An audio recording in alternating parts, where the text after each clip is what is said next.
talk something about it. No, the simple analysis is that it's like if you are climbing a story building, there are rungs of the ladder.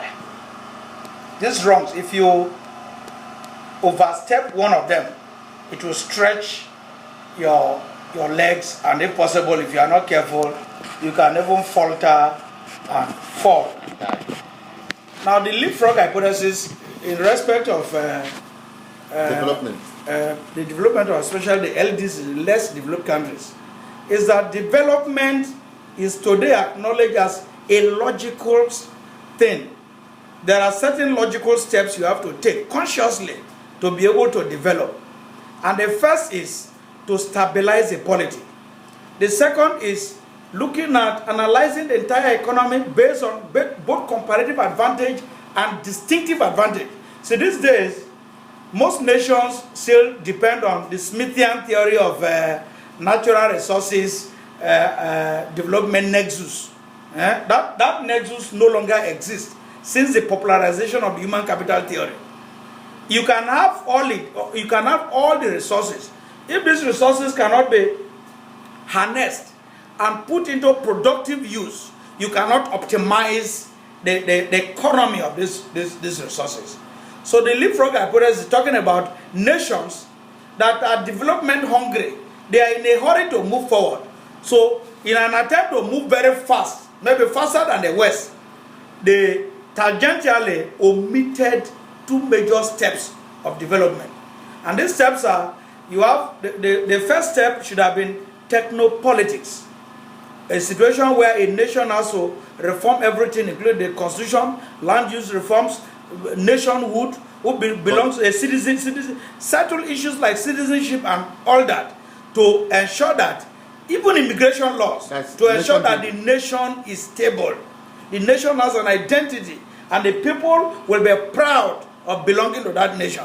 The second stage is where a team of experts are assembled, to analyze the butchered economy into sectors and ensure that conscious efforts are made to develop those growth drivers that can in turn serve as a catalyst to other sectors of the economy.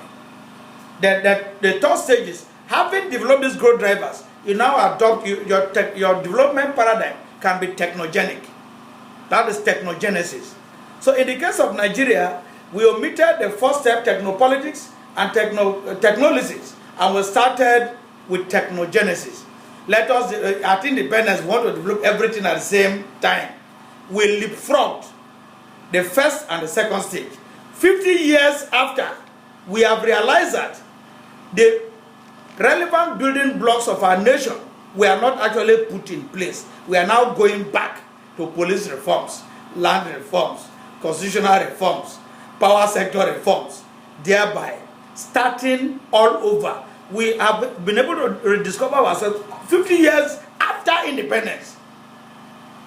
And this shows that, you see, this clientele sovereignty, this flag independence will continue for a very long time. And this neo-colonial hangover plus this neo-imperialism, economic dependence will continue for a very long time. And that is, I want to thank the administration of President Goodluck Jonathan. He has to make efforts. We all need to make a collective resolve to ensure that we reform these sectors and make Nigerians believe in Nigeria. Today, most Nigerians do not believe in Nigeria. And that is why some of them even assume their identities of Ghana, Cameroon, and so on, and go offshores, to live their lives. Most people even take South African passports and travel abroad. So it shows that this leapfrog hypothesis actually is applicable in Nigeria, and we have to do something about it.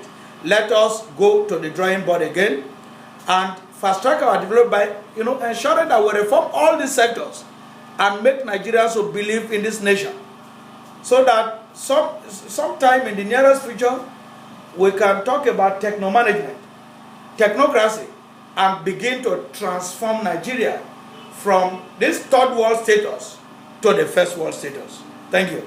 Thank you very much.